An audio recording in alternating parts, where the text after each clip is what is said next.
Christophe sur France Maghreb 2. Le Grand Forum avec Christophe Fro sur France Maghreb 2. Bonsoir tout le monde, merci d'être avec nous en direct sur votre radio France Maghreb 2, en direct live sur France Maghreb 2 et sur Christophe Le Grand Forum. Avec nous ce soir jusqu'à 18h30, une grosse émission avec tout à l'heure la partie juridique avec Maître Maghrebi, Mesbah Maghrebi qui sera avec nous tout à l'heure. On parlera de ce 8 mai 1945. Non, pas celui que l'on évoque partout dans les médias en France et dans l'histoire de France, la fin de la Seconde Guerre mondiale. Non, on va parler d'une tuerie, d'un massacre oublié, d'un massacre qu'on tente de cacher. Eh bien, que nenni, nous allons le remettre en lumière parce qu'il y a eu quand même des milliers de morts en Algérie le 8 mai 45, l'autre 8 mai, celui qui nous intéresse aujourd'hui avec Mohamed Kaki, président de l'association Les Oranges, un grand historien parmi les historiens qui a toujours, et depuis des années d'ailleurs, s'est intéressé à cette page de l'histoire oubliée. Nous serons également avec Maïssa Gawel, qui est responsable de la communication de Human Appeal, avec qui nous avons ouvert à 15h tout à l'heure le week-end de la générosité pour permettre la construction d'une usine d'assainissement d'eau potable à Rafah, dans la bande sud de Gaza. Eh bien, ça se passe tout au long de ce week-end. On a besoin de vous. On fera le point sur vos dons parce que c'est ce qu'on vous demande tout au long de ce week-end avec Maïssa Gawel tout à l'heure. Pour m'accompagner aujourd'hui, Sabrina Sebaï qui a récupéré son Internet. Bonjour Sabrina. Oui, bonjour à tout le monde. Effectivement, ça y est, de nouveau connecté.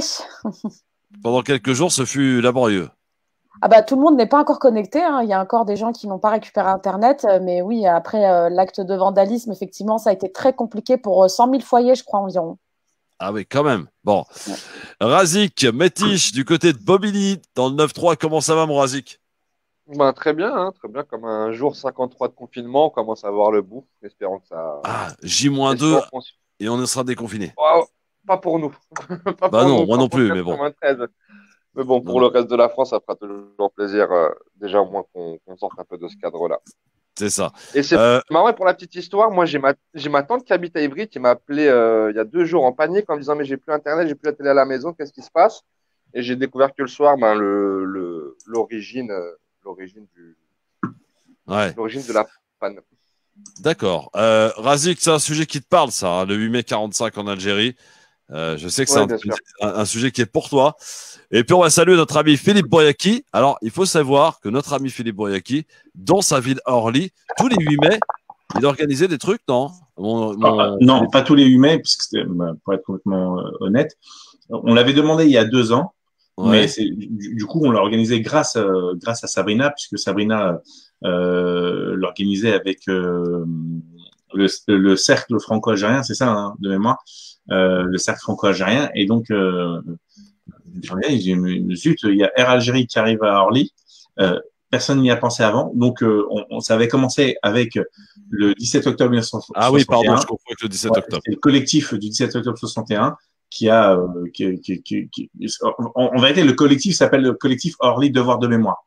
Ouais. Donc, pareil, on commémore ça rentre dedans. Hein. Ouais, ça rentre dedans. On commémore l'abolition de l'esclavage. Et donc, l'autre 8 mai 45, l'année dernière, c'était la première fois qu'on commémorait à Orly. Et il y avait Abiba Bigdad qui venait représenter la Ligue des droits de l'homme, Samia Kasmi, conseillère régionale, MJ Demguerab, le député des Français de la 9e circonscription de l'étranger, dont l'Algérie fait partie. Voilà, et Mounir Satouri, enfin, eurodéputé. Il y avait beaucoup de monde qui avait fait le déplacement et qui était venu pour dire, oui, il faut que dans toutes les villes de France, et d'ailleurs, c'est une proposition, je me rappelle que le candidat Emmanuel Macron avait reconnu en Algérie, disant que les crimes qui avaient été commis en Algérie étaient des crimes contre l'humanité. Et depuis, entre-temps, il est devenu président, mais... il a un peu fait marche arrière à son retour, quand même. Enfin, il a pris un Covid-19 avant tout le monde. C'était le Covid-16 à l'époque, 17. Non, mais alors j'ai une question à vous poser et vous pouvez répondre aussi sur France Maghreb 2 en live, hein, Christophe Le Grand Forum. Est-ce que ça vous a choqué qu'il n'ait pas annulé la cérémonie du 8 mai ce matin, le président de la République? Il y avait François Hollande, il y avait Nicolas Sarkozy, Macron. Ils n'avaient pas de masque, ils étaient tranquilles, hein, dehors. Petite cérémonie. Ça vous a choqué, Sabrina? Franchement, en plein confinement? Bah, en fait, ils avaient déjà préparé un peu le terrain puisqu'ils avaient expliqué que les maires, préfets, etc. pourraient quand même maintenir ces cérémonies, mais à minima, c'est-à-dire pas ouvertes au public, mais vraiment en faisant le strict minimum. Donc, nous, on a fait un autre choix. On a fait une vidéo. Le maire a décidé de faire une vidéo qu'il a diffusée donc, sur cette commémoration. Après, c'est vrai que on est encore en confinement, donc ça envoie vraiment des signaux contradictoires. On peut pas demander à tout le monde de rester confiné et en même temps de faire des cérémonies. Donc, ça envoie vraiment des signaux très contradictoires. Mais bon, on n'est pas à un signal contradictoire près avec ce gouvernement, de toute façon. Ouais. C'est clair. Razik, franchement, c'est Non, choquant ou pas? Non, pas du tout? franchement, réellement, ça m'a pas choqué outre mesure. Faut bien voir qu'aujourd'hui, on fête le 75e anniversaire de la victoire face au nazisme. Si c'était pas le coronavirus, les cérémonies auraient été vraiment majestueuses. Ouais, Je c'est clair. pense, voilà, je pense qu'il y a des moments où on doit marquer le coup par rapport à l'histoire et par rapport à la transmission de la mémoire au plus grand nombre. Le fait qu'on annule tout et qu'il n'y ait rien, ça aurait été choquant pour ma part. Je veux bien qu'on prenne les précautions d'usage, que l'on ait les gestes barrières, que l'on ait ce confinement, que l'on demande à la population vraiment de faire tous les efforts qu'il soit. Mais de là, tout arrêter de vivre et arrêter le pourquoi de nos vies, je pense que c'était trop. Et puis là, objectivement parlant, on est à 48 heures du déconfinement. Donc, qu'on se permette et de manière Justement, à strictement propos du encadrée comme déconfinement, Oui, c'était mais Razik, ils auraient pu public. porter des masques. oui, au moins quand même, donnez l'exemple, portez des Ils auraient masques. pu porter des masques. Après, je répondais sur la cérémonie. La cérémonie, elle me dérangeait pas. Mais après, sur le port des masques, on a vraiment un problème entre Macron qui l'abaisse quelques secondes dans la classe, Castaner qui enlève son masque pour prendre la photo, les présidents qui veulent pas le mettre. On a vraiment un problème. Et comme tu l'as dit justement, c'est un problème aussi de pédagogie. Ça veut dire, si les personnes à la télévision voient les hautes autorités de l'État ne pas, oui, ne pas porter de masque, ne pas répondre aux consignes, peut-être qu'eux aussi, ils auront cette envie-là. Ah bah, surtout qu'on nous annonce que les caméras de vidéosurveillance vont justement surveiller les gens qui ne porteraient pas de masque à partir de la semaine prochaine, sur Paris notamment. Donc, je trouve vraiment que là, c'est un peu se moquer du monde, quoi. Oui, il n'y a pas que ça en plus, Sabrina. Faut aussi... Alors justement, tiens, globalement, avant qu'on passe à autre chose, qu'avez-vous pensé des annonces d'Édouard Philippe et de ses ministres, bien entourés hier, concernant le déconfinement? Est-ce que, pour répondre à la question qu'on posait hier aux auditrices auditeurs, est-ce que vous êtes soulagé ou est-ce que vous êtes plutôt angoissé, Sabrina? Bah, je peux pas dire que ni angoissé ni vraiment soulagé. Nous, on est en région Île-de-France, donc on est classé rouge. Le département du Val-de-Marne où je suis est un département qui est classé rouge, donc le déconfinement va prendre beaucoup plus de temps en Île-de-France notamment. Donc je dirais que nous, on n'est pas tellement concernés par la levée du confinement. Par contre, je pense que oui, dans certaines régions, ils doivent être clairement soulagés de pouvoir reprendre un semblant de vie normale, parce qu'on sait que la vie normale va pas reprendre comme ça du jour au lendemain. Et je pense que c'est rassurant dans le signal que ça envoie, parce que ça envoie comme le signal que le plus gros est derrière nous et qu'on va commencer à reprendre justement ce semblant de vie normale. Donc je pense que pour pas mal de gens, oui, c'est rassurant. Maintenant, pour l'Île-de-France, ça me semble encore très, très compliqué, surtout qu'il y a des problématiques sociales très fortes. Et je pense que ça va laisser beaucoup plus de traces qu'on ne le pense et qu'on va on va mettre beaucoup de temps à reprendre une vie normale. Donc voilà, je dirais que pour le moment, moi, ça ne me ni rassuré ni inquiète en fait. Razik? Salut Christophe, je suis. Ah, salut mon Farid, comment ça va, Farid Tabsamani qui nous rejoint? Ouais. Ça va, Farid, le micro. Désolé, ouais, très bien, ça va très bien. Désolé pour mon retard. Farid, trop fort. Moi, je voulais t'annoncer discrètement tout ça, etc. Salut Christophe! Non, non, en fait, j'ai répondu parce que comme il faisait appel à Razik et qui Razik a eu un petit laps de temps, je crois, donc je me suis dit je vais combler. Il s'est glissé.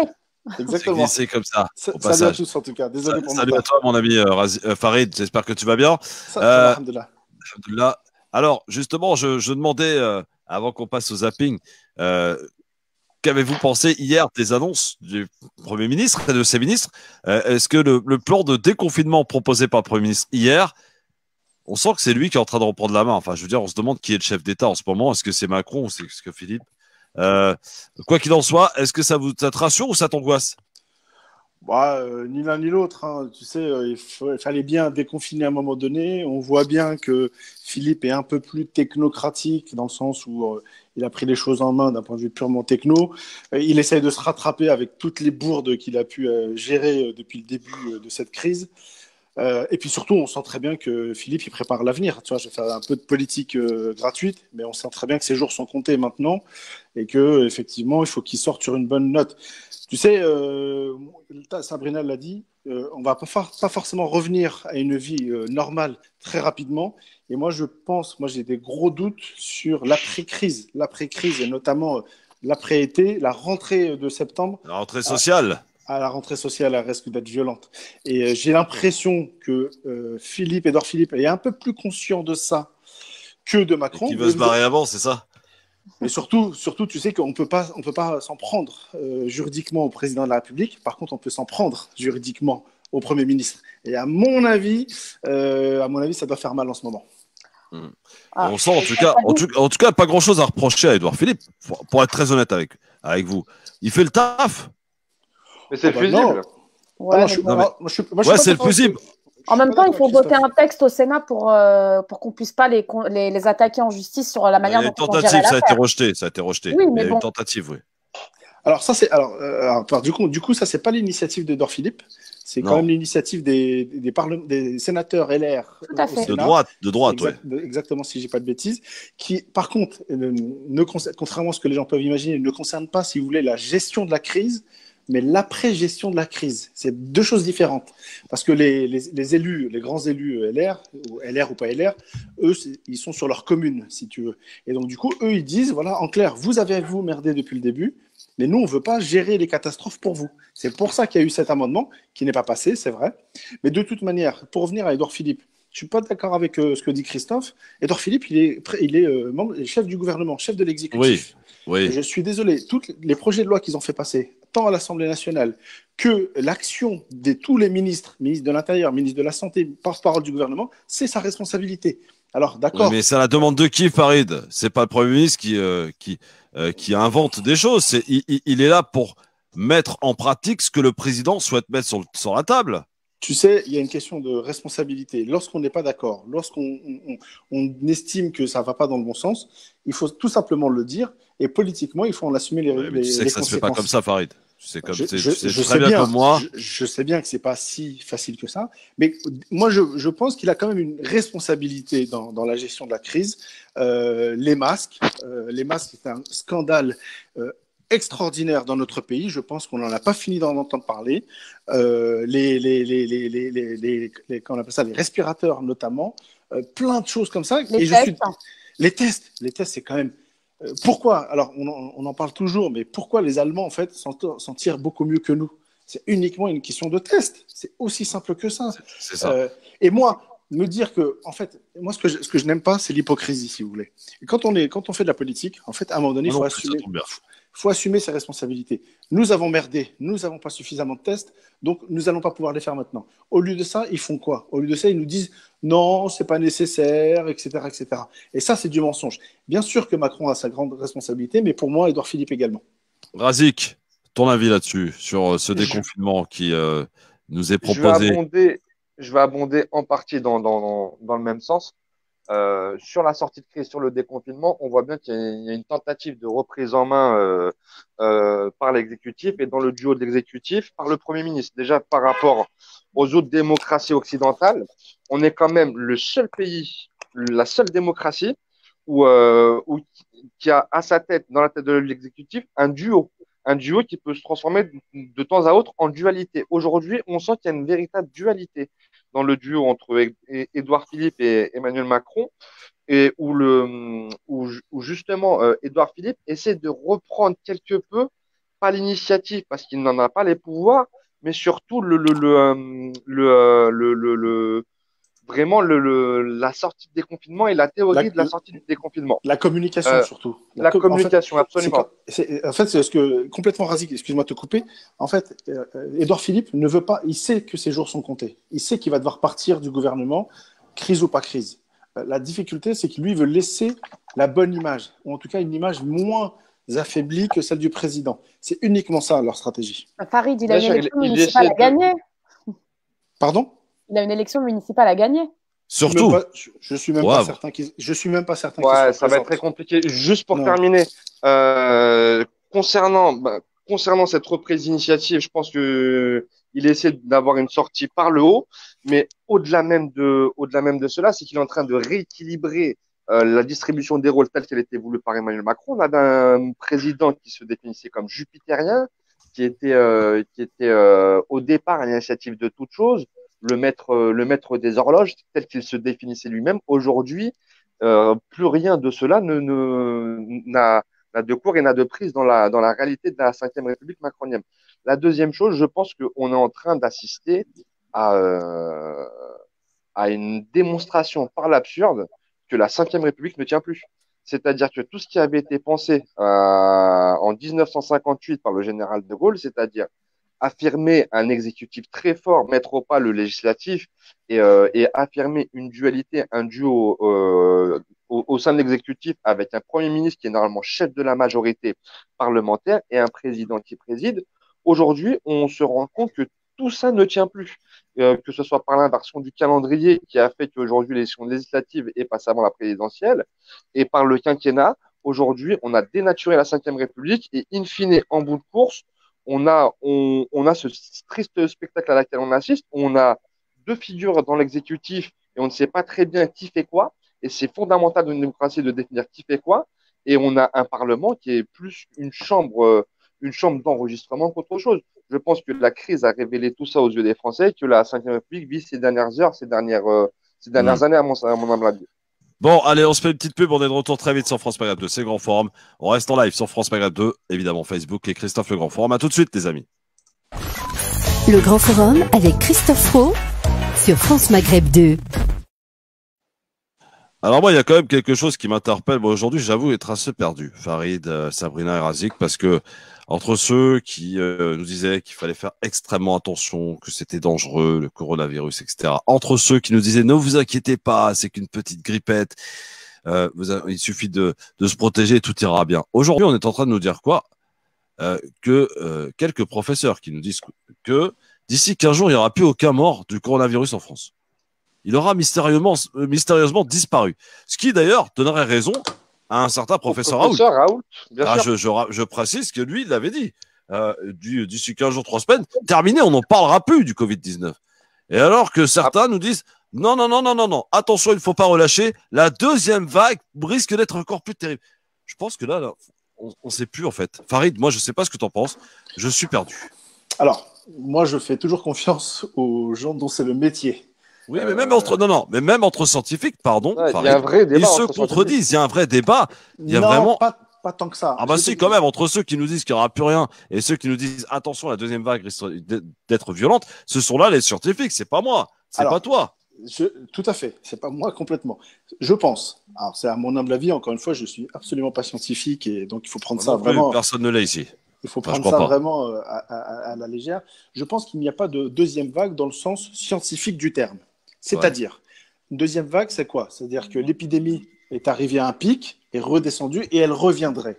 En vérité, ça, je pense que ça n'arrivera pas. Par contre, ce qu'il va y avoir, et ça, c'est pourquoi c'est l'erreur l'erreur, ou je ne sais pas, en tout cas la stratégie du confinement, c'est qu'il y a une partie des gens qui sont souffrants, qui sont atteints du virus, qui parfois ne le savent pas forcément, qui, avec le déconfinement, vont revenir vers les hôpitaux. Donc, du coup, c'est ça que certains appellent la deuxième vague. Mais ce n'est pas une deuxième vague scientifique, c'est-à-dire quelqu'un qui a été malade ou des gens qui ont été malades ou l'épidémie qui est arrivée à un pic. Et donc, du coup, elle revient sur le devant de la scène. Ça, c'est une chose. Ensuite, sur le fait que tu disais, Christophe, que notamment au-delà du deuxième confinement, de la deuxième vague, qu'il n'y aura plus de morts dans les jours qui viennent. En vérité, c'est que les hôpitaux vont mieux, étant donné qu'ils sont moins saturés, qu'ils sont moins sous tension, ils vont mieux prendre en charge notamment les malades. Moi, je pense que C'est comme ça que je l'interprète en tout cas, quand on dit qu'il n'y aura plus de morts du Covid. C'est surtout ça, à mon avis. Et puis, il y a un autre élément qui est pour moi un grand scandale dans notre pays, c'est qu'il y a beaucoup d'établissements hospitaliers qui donnent le protocole du docteur Raoult, en fait, de manière officielle et officieuse. Et pas qu'à l'hôpital. Et pas qu'à l'hôpital. Il y a des docteurs, il y a des médecins qui le prescrivent. Exactement. Et ça, en fait, je pense qu'on s'est beaucoup planté là-dessus. Et que j'espère qu'un jour, on pourra avoir de... Il y a une grosse étude qui est sortie, une grosse étude de médicaments qui prouve l'inefficacité du traitement de Raoult. Donc, Non, après, c'est l'étude américaine, elle dit pas ça. Elle dit pas ça et elle est pas fiable. Après, il y a une étude chinoise aussi qui dit le contraire, qui est sortie dans la nuit. Non, je parle de l'étude américaine qui défonce le traitement de Raoult. Non, alors, elle a été reprise parce que, pareil, elle ne respectait pas un certain nombre de critères pour faire valider son... Tu sais qu'aux États-Unis, ils ne soignent le Covid qu'à travers le protocole du docteur Raoult, qui en vérité, c'est pas celui du professeur Raoult, c'est quelque chose de connu mondialement. Par contre, si on devait comparer les études en France, tu sais, au début de la crise, le ministère de la Santé nous avait dit qu'ils allaient lancer une étude en France pour savoir si finalement ce que le docteur Raoult disait était bon ou pas. Qu'est-ce qui s'est passé ? En fait, ils se sont complètement plantés. En fait, elle n'a pas été bonne, l'étude. Et donc, du coup, on ne sait toujours pas si ce que le professeur Raoult dit est vrai ou pas. Et le problème, c'est que comme on ne le sait toujours pas, donc du coup, tu as toujours un doute. Et moi, je vais même aller beaucoup plus loin. Je pense qu'en fait, ils ont même quasiment saboté la propre étude qu'ils ont eux-mêmes mis en place. À mon avis, il y a de ça. Et tout ça pour revenir à quoi ? Ce qu'il faut dire, c'est qu'en fait, il y a des gens qui sont morts. Il y a des gens qui sont morts parce qu'on a hésité. Il y a des gens qui sont morts parce qu'on n'a pas fait le travail nécessaire. Et ça, moi, je ne pourrais jamais l'accepter. Tu sais très bien ce que je pense de la politique, Christophe, même à la base de Macron, tu vois, qui pour moi à la base qui n'était pas forcément un mauvais, si tu veux. Mais dans cette gestion de la crise où les gens sont morts, pour moi, il y a des gens qui sont morts gratuitement. Ça, je ne l'accepterai jamais. Ça, pour moi, c'est quelque chose de trop lourd, si tu veux, à supporter. Et moi, je suis scandalisé quand je vois le président de la République qui continue à faire de la politique politicienne comme si de rien n'était. Parce que, en fait, il n'est pas touché. Il n'est pas touché par ce virus. Il n'est pas touché par les gens qui sont morts. Voilà. Sabrina, peut-être sur cette discussion entre les garçons. Bah oui, en fait, je pense que, ce qui est dit, c'est en partie vrai. Moi, je suis assez d'accord. Je trouve que le gouvernement a vraiment été mauvais sur cette gestion de crise. On le voit. Moi, je le redis. On a confiné non pas parce qu'on savait que c'était la solution qui était la meilleure. On a confiné parce qu'on n'était pas en capacité d'absorber les patients qui arriveraient à l'hôpital et qu'on n'avait pas assez de lits de réanimation. Mais il y a très peu de chances qu'on soit reconfiné justement après à cause d'une deuxième vague ou quoi. Vous y croyez pas, vous ? Le Premier ministre, il dit qu'on peut réajuster, peut-être reculer un peu, reconfiner un peu suite à une deuxième vague. Moi, je pense qu'effectivement, le virus va se remettre à circuler et que peut-être qu'on va avoir des cas qui vont augmenter, mais de là à avoir un pic comme ce qu'on a pu connaître, franchement, moi je suis pas médecin, donc je sais pas trop. Mais en plus, j'ai l'impression qu'il y a beaucoup de gens qui savent, enfin même les médecins entre eux sont pas d'accord. Oui, on nous parle maintenant du fait que le virus était déjà présent au mois de décembre, puisqu'on a fait des tests sur des malades, puisqu'il y avait déjà des infections pulmonaires très importantes dès le mois de décembre. Et potentiellement, ces gens-là étaient porteurs du Covid. Donc, peut-être que c'est un virus, c'est une souche qui a muté ou pas. Donc, on ne sait pas. Enfin, voilà, vraiment, je pense qu'il va falloir attendre, en fait, vraiment que les travaux de recherche soient finis sur ce virus. Maintenant, pour retourner sur un confinement total tel qu'on l'a connu pendant ces mois. Le Grand Forum avec Christophe Roux sur France Maghreb 2. Les amis, sur France Maghreb 2, avec Sabrina, pardon. Bah oui, elle est là, c'est pour ça que je l'ai vue.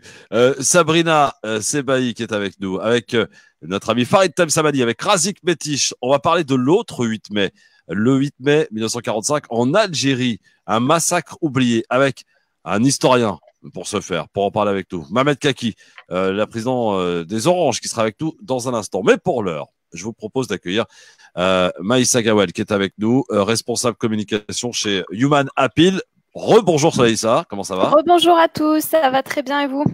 Eh oui, ma chère Maïssa, puisque depuis 15 heures, nous avons lancé le week-end de la générosité avec Human Appeal, un week-end qui a une ambition très lourde, celle de construire une usine d'assainissement d'eau potable à Rafah, dans la bande de Gaza, dans la partie sud de la bande de Gaza, ce qui permettrait à 23% de la population, soit 60 000 personnes, de bénéficier d'eau potable, Maïssa. Tout à fait, oui. Donc, un projet d'envergure, mais qui se fera en plusieurs étapes. Donc, l'eau, comme tu l'as dit, à Gaza, c'est 96% de l'eau qui est imbuvable, ce qui crée des maladies aux enfants. Ça leur esquinte les reins, en fait. Donc, ils se retrouvent à devoir faire des dialyses très, très jeunes. Donc, ils ont parfois un rein qui ne fonctionne plus du tout à des âges vraiment à 10 ans, 14 ans. On a les services hospitaliers qui sont débordés par cette affluence d'enfants qui ont des problèmes rénaux. Donc, la population boit une eau donc, qui est imbuvable. Et notre solution à nous, donc, c'est d'apporter une station d'usine d'assainissement de l'eau. On ne peut pas creuser de puits en Palestine parce que les terres sont polluées, le taux de nitrate est beaucoup trop élevé, donc on ne peut pas creuser sur les surfaces de la terre. Donc, ce qu'on est obligé de faire, c'est de faire des usines de dessalement de l'eau qui permettent d'assainir l'eau potable. Et on rappelle, le coût de cette opération, il est quand même assez élevé, 1 million, 1,5 million. Alors, c'est 1,5 million, mais il ne faut pas oublier que c'est quelque chose qui va se faire sur le long terme aussi, parce qu'on va commencer la construction. Les travaux vont commencer à partir de 400 000 euros. Donc là, on a déjà collecté quasiment 80 000 euros. On espère d'ici la fin du Ramadan terminer de collecter les 400 000 euros restants. Donc, il faut savoir qu'il n'y a pas que, enfin, on a aussi des influenceurs qui ont soutenu notre projet. On a vraiment plusieurs moyens de collecte sur ce projet-là. Donc, l'idée, c'est vraiment que vous participiez à hauteur de ce que vous pouvez et de vous dire que vous apportez votre brique vraiment à l'édifice et que vous avez, même si c'est minime, que vous avez mis votre empreinte dans ce très beau projet qui est un projet durable et qui est un projet vital. Alors, on rappelle évidemment pour participer, c'est très simple, c'est tout au long de ce week-end. Il n'y a pas de petits dons.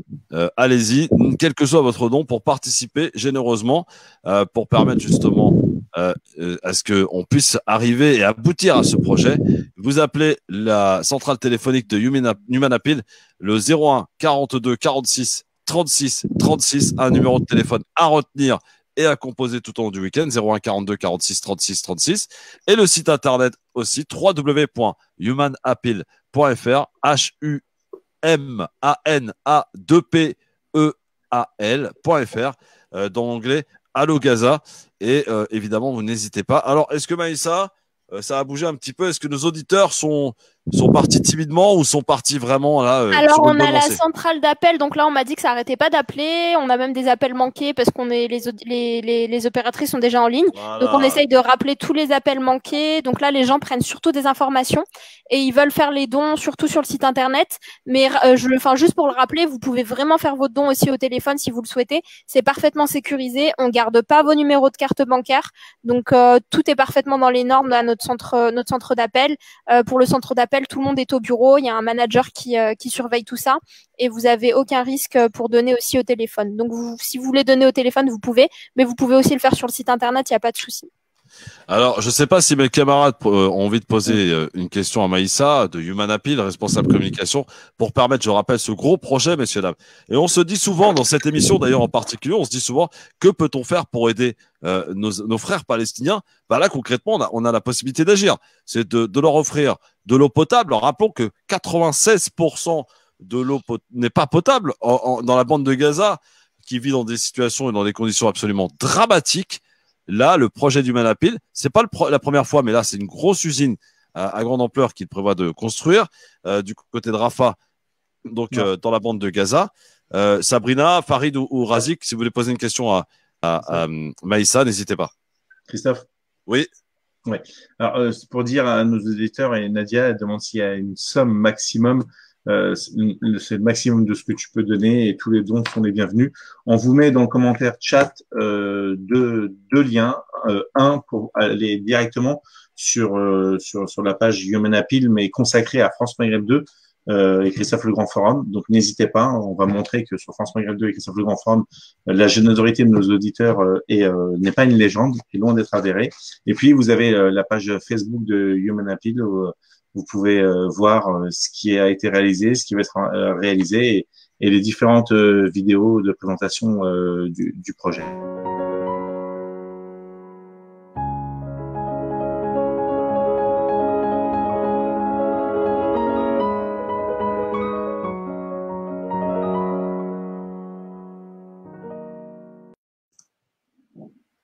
Voilà, c'est magnifique. C'est l'avantage de... c'est plus de la radio, c'est de la télé-radio, ma chère Maïssa. T'as vu, ça change tout quand même. Oui, oui, ouais, bah oui, c'est super. Ouais. Donc après, pour le rappeler, comme on l'a dit tout à l'heure, c'est un projet qui va bénéficier à 60 000 habitants et qui apportera 2 400 000 litres d'eau par jour. Donc c'est vraiment énorme. Et comme on l'a dit aussi, la meilleure aumône, c'est le fait de donner de l'eau à boire. Donc ça, c'est un hadith du prophète Mohammed sallallahu alayhi wa sallam. Et c'est une aumône qui est durable. Donc tant que les Palestiniens profiteront de cette eau potable, vous serez récompensés aussi et vous pourrez aider bien sûr ces gens. C'est surtout ça qui est le plus gratifiant finalement et ce qui nous fait le plus plaisir, c'est de venir en aide à ces personnes qui sont dans le besoin. Farid, Sabrina, Razik, un de vous trois a envie de demander quelque chose? Pas une question, moi Encourager. juste vraiment l'encourager là, et la remercier. Tu viens de le rappeler, l'eau c'est source de vie. Aucune vie sur Terre ne peut se développer sans eau. Rappelez qu'à Gaza, malheureusement, on le dit trop souvent, c'est une véritable prison à ciel ouvert, une des plus grosses densités de population au monde, dans des conditions effroyables. Si vous arrivez à leur apporter ce qui est source de vie et source peut-être de paix un jour, c'est-à-dire l'eau, bravo à vous et vraiment continuez pour les auditeurs de France Maghreb 2. Ce que vous pouvez donner, comme on dit, c'est avec les petites rivières c'est avec les petits ruisseaux qu'on fait les grandes rivières. Donc, ce que vous pouvez donner, ce sera toujours bon à prendre. Farid, petit message d'encouragement? Oui, je suis complètement d'accord avec ce que vient de dire Razik. Gaza, c'est une prison à ciel ouvert. L'eau, c'est fondamental. Et puis, toutes les initiatives qui peuvent apporter le minimum décent à cette population sont les bienvenues. Sabrina. Oui, du coup, pareil, moi vraiment un grand bravo pour la mise en place de ce projet. Il y a déjà quelques années, on nous expliquait que bientôt l'eau serait beaucoup plus chère que le pétrole et que ça serait source de conflits et que ça deviendrait une denrée tellement rare qu'il faudrait justement qu'il y aurait des guerres à cause de cette ressource naturelle qui normalement devrait être à disposition de tout le monde, puisque c'est quand même quelque chose qui est à disposition au niveau planétaire. Et donc, vraiment bravo pour ce projet. Et je trouve dommage qu'il n'y ait pas des pays, en fait, notamment des grands pays qui ont énormément d'argent aujourd'hui pour acheter d'autres choses, qui ne participent pas justement à permettre à ces Palestiniens d'avoir accès à l'eau potable. Et ce n'est pas normal aujourd'hui qu'il y ait des peuples entiers qui n'aient pas accès à l'eau potable. Alors, Sabrina, en fait, certains pays le font. Oui, il y a des initiatives pour Gaza de pays très souvent très critiques, d'ailleurs, on est très critiques vis-à-vis de ces pays-là, mais qui sont actifs notamment sur ce volet-là, même à Gaza. Alors Maïssa, on rappelle, tout au long de ce week-end évidemment, ce week-end de la générosité, on va y arriver, l'objectif il est là, il faut donner les amis, quel que soit votre don, il n'y a pas de petits dons, comme le disait si bien notre ami Razik, c'est avec des petits ruisseaux qu'on fait des grandes rivières, donc allez-y, on peut y arriver, et on a les moyens, pour une fois, d'agir concrètement pour aider nos frères palestiniens. On est là à se regarder en se demandant qu'est-ce qu'on peut faire. Et ben là, c'est concret, les amis. C'est Human Appeal qui vous le propose. Tout au long de ce week-end, allez-y et au-delà, bien sûr, pour participer. Et quoi de mieux, Maïssa, que donner durant le mois du Ramadan. Exactement. Donc là, allez-y, dites-vous que c'est une opportunité, c'est une occasion. Et si Dieu a fait que vous entendiez ce message à ce moment-là, pendant le Ramadan, si vous avez allumé votre radio maintenant, alors c'est vraiment peut-être l'opportunité de faire une bonne action aujourd'hui, de gagner le maximum de récompenses pendant ce mois-là et d'apporter l'eau potable en Palestine. Et comme on l'a dit tout à l'heure, déjà merci pour tous les encouragements que j'ai reçus. Et comme on l'a dit tout à l'heure, l'eau c'est vraiment une ressource, ça devrait être un droit pour tous. Enfin, c'est censé être quelque chose qui devrait être acquis pour tout le monde. Tout le monde devrait avoir accès à l'eau potable. On parle souvent des pays africains qui n'ont pas suffisamment de puits, de construction de puits en Afrique, etc. Eh bien, en Palestine, c'est très peu. Enfin, je pense que c'est pas suffisamment médiatisé le fait que 96% de l'eau est impropre. Ils ont de l'eau, mais elle est impure et ça cause des dommages très importants sur les reins des enfants qui se retrouvent à faire des dialyses, à avoir un rein qui ne fonctionne plus, qui se retrouvent vraiment en danger de mort à cause de cette eau qui est imbuvable. Donc là, on a une solution qui est concrète. Human Appeal existe depuis plus de 28 ans. Ça fait presque 10 ans qu'on a des bureaux à Gaza. On a vraiment des travailleurs humanitaires que j'ai rencontrés personnellement, qui sont dévoués, qui travaillent de manière acharnée sur le terrain pour pouvoir nous proposer des projets comme ça, aux donateurs. Donc vraiment, si vous entendez cet appel, faites un don. N'hésitez pas, ne reportez pas et faites selon vos moyens. Donc au 01 42 46 36 36. 01 42 46 36 36 et sur le site internet qu'on vous remet d'ailleurs à l'écran, www.humanappeal.fr pour ceux qui écoutent à la radio, HUMANA2PEAL.fr. On compte sur vous et on refait un nouveau point tout à l'heure dans l'émission Par l'Islam avec l'imam Bajrafil. Maïssa, merci beaucoup, à tout à l'heure. Merci beaucoup à tous, à tout à l'heure. Merci Maïssa. Voilà, on compte sur vous les amis, c'est important. On a la possibilité d'agir concrètement. Est-ce que vous connaissez notre ami? Forcément, vous le connaissez parce que quand on parle de l'autre 8 mai, on pense forcément à notre ami Mohamed Kaki de l'association des Oranges qui est avec nous au téléphone. Bonsoir Mohamed. Mohamed. Bonsoir à vous. Comment ça va mon Mohamed? Eh ben, on garde le moral, voilà, et on est bon. surtout déterminés. Oui, déterminé comme vous l'êtes. Alors, je vous présente Razik Metiche qui est avec moi, Farid Tabsamani et Sabrina Sebaï et notre ami Philippe Bouriaki, bien sûr, à la réalisation, mais qui n'exclut jamais de pouvoir poser une question. Mohamed Kaki, première chose, rappelons ce qui s'est passé concrètement. Le 8 mai 1945, on sait ce qui s'est passé ici en France. On fêtait la fin de la Deuxième Guerre mondiale. Mais en Algérie, alors beaucoup disent, il y a beaucoup de contradictions, ils disent que voilà, il y a eu des manifestations et qu'un aurait sorti un drapeau algérien, ce qui aurait provoqué eh bien cette tuerie entre guillemets. Les chiffres officiels parlent d'une centaine de morts. Le FLN parle de 45 000 morts. Alors il va être difficile de resituer la vérité, mais quoi qu'il en soit, que s'est-il passé? Et est-ce qu'on peut parler, Mohamed Kaki, d'un véritable massacre oublié, exclu des manuels scolaires et de l'histoire de France? Ah, pardon. Allez-y, si vous permettez, je dirais juste un seul mot à un homme très important qui vient de nous quitter, Boualem Ben Kiarouf, qui est un homme important, qui nous a beaucoup aidés dans le collectif et qui est disparu le 1er mai, malheureusement.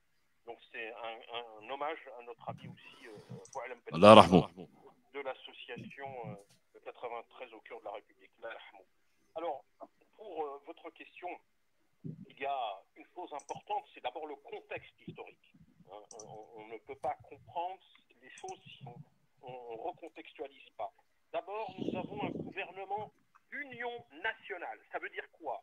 Ça veut dire qu'il y avait le grand Charles de Gaulle et ses amis de gauche. C'est-à-dire que c'est un gouvernement qui est issu du CNR, le Conseil national de la résistance, et dans lequel il y a des ministres de gauche et de droite. D'accord? Ça, c'est très important. La deuxième chose à dire, c'est qu'on est dans un contexte de décolonisation générale des peuples qui aspirent à l'émancipation. C'est très important puisque vous avez ce massacre affectif qu'on appelle, nous, l'autre 8 mai 1945, et 3 ans plus tard, en 1947, vous avez Madagascar où il y a eu 100 000 morts en 3 jours suite à une émeute. Et à chaque fois, c'est des civils qui trinquent. Alors, que s'est-il passé? Et d'abord, il faut dire que tout ça ne tombe pas du ciel. Cette affaire, c'est d'abord l'élaboration d'un long processus d'aspiration à la décolonisation du peuple algérien. D'abord, parce qu'il y a eu l'étoile nord-africaine qui a été créée en 1926 à Paris, ici même, et dont le leader, Messali Hadj, a été un grand leader et fait partie du Front populaire. Et d'ailleurs, c'est ce même Front populaire qui a dissous l'étoile nord-africaine, parce que Messali Hadj, à l'époque, en 1936, leur avait dit, écoutez les camarades, puisque maintenant nous avons gagné, un peu de liberté pour les Nord-Africains, les travailleurs nord-africains. Lui, il parlait comme ça. Et on lui a dit, pas question, ils l'ont mis en prison et son organisation, l'étoile nord-africaine, a été dissoute. Il a créé le PPA, le Parti du peuple algérien, de Messali Hadj, en 1937, en mars 1937, à Nanterre, ville historique de l'immigration algérienne. Et donc c'est ce PPA, le Parti du peuple algérien, qui va mettre en œuvre une manifestation pacifique, il faut le rappeler, avec lesquels il y a les scouts algériens en première ligne, donc des enfants, des jeunes. Et donc, ils vont où? Ils vont directement à un lieu symbolique qui est la mairie.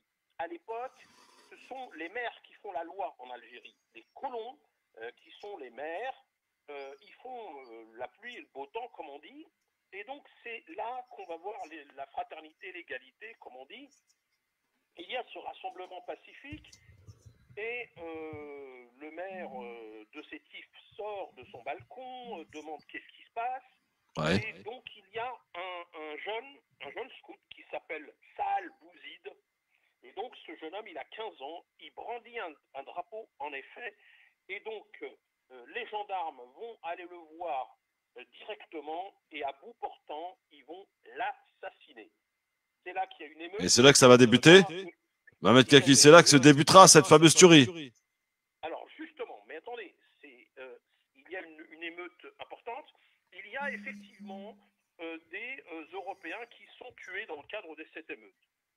Une centaine. À partir de là, il va y avoir une vengeance terrible de la part des colons et qui vont faire appel à l'armée française. Et ce qui est important dans ce que vous avez dit au début, c'est que ce n'est pas un jour, 2 jours, 3 jours.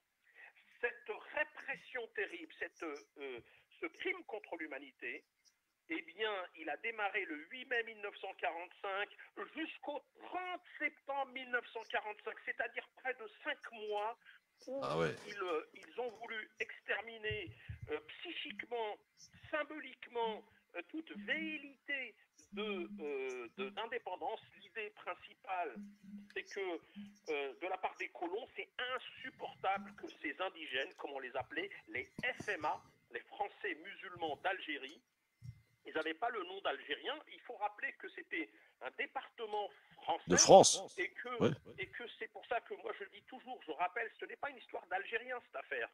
C'est l'histoire de France, ça fait partie de l'histoire de France. Exact. Et les Français sont amputés d'une grande partie de leur histoire.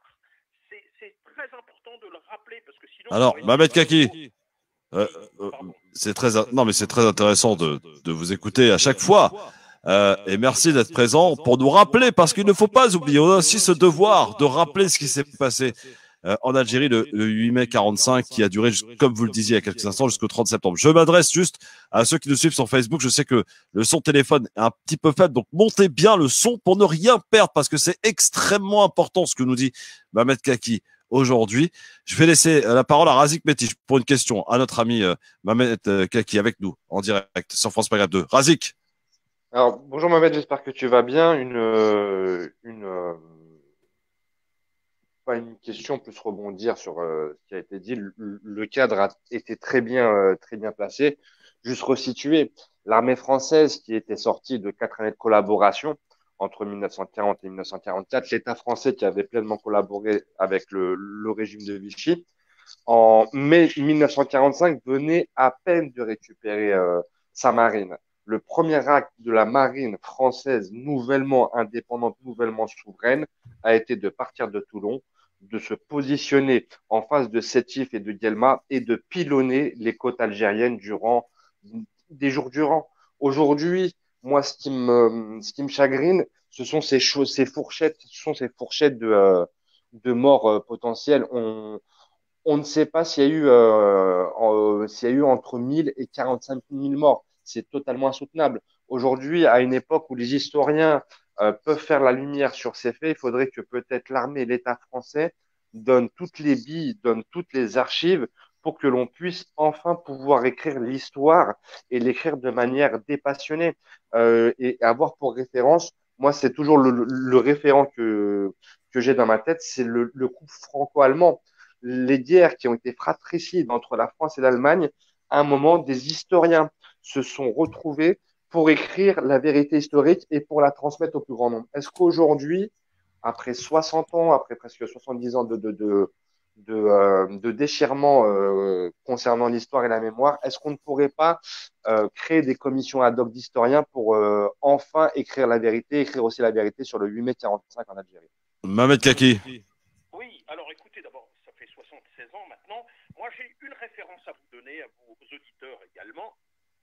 La seule, la plus sérieuse, c'est Jean-Louis Blanche. Sétif 1945, chronique d'un massacre annoncé. Et Jean-Louis Blanche, que j'ai bien connu, c'est un ami, il a fait un travail extrêmement sérieux et ce travail, il s'appuie sur les archives de l'ex-CIA. Vous savez que dans cette période du 8 mai 1945, les Américains étaient présents, c'est-à-dire les Américains, les services secrets américains et les services secrets britanniques. Et Jean-Louis Planche a eu le bonheur d'accéder à ces archives-là. Et que nous disent ces archives? C'est un livre vraiment passionnant qu'il faut lire.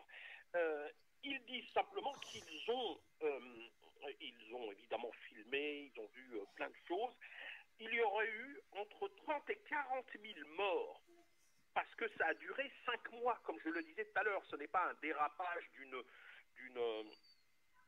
manifestation qui aurait mal tourné. Non, c'est un massacre et c'est pour ça que, d'ailleurs, le président Macron a eu raison quand il a été en Algérie en tant que candidat de dire c'est un crime contre l'humanité, ce qui s'est passé en Algérie. Il a eu raison. Maintenant, nous aurions souhaité que le président Macron, une fois installé, dise la même chose et reconnaisse ce crime d'État, ce crime contre l'humanité. Alors que s'est-il passé? Parce que ce qui est très important, pendant ces 5 mois, le simple fait de fouiller un Algérien qui portait un écrit en arabe, ça veut dire qu'il savait écrire, eh bien il était exécuté sur le champ. Et donc il y a eu véritablement une extermination de tous ceux qui pouvaient penser, réfléchir, écrire, etc., porter une sorte de contestation.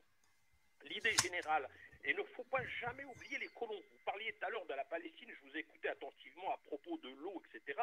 Et bien c'est la même chose. La colonisation, c'est un poison, c'est un venin. C'est-à-dire que, en fait, les colons ne souhaitaient pas. Un bon arabe est un arabe qui reste couché, qui reste au sol.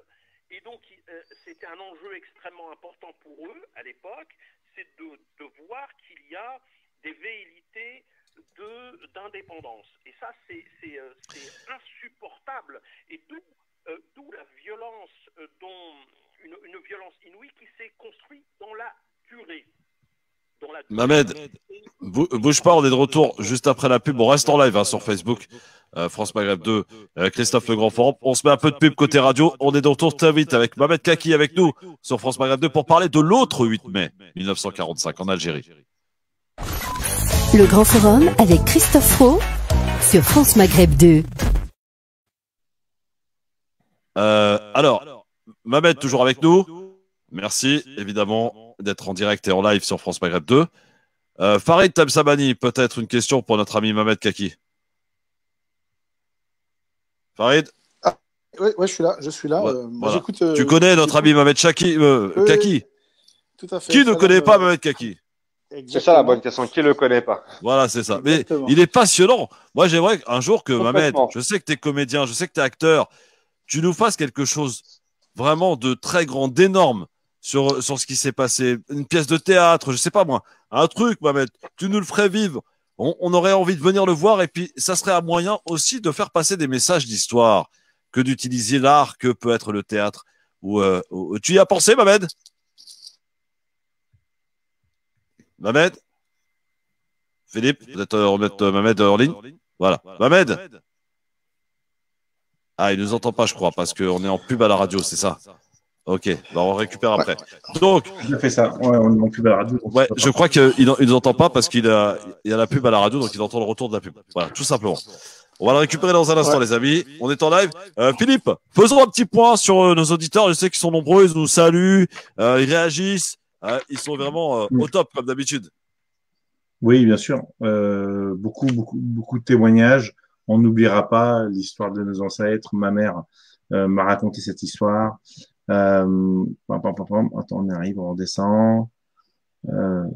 Commentez, allez-y. Hein. Ouais. Beaucoup de bonjour Mamet. C'est pour ça qui ne connaît pas Mamet, ben, ils sont pas nombreux.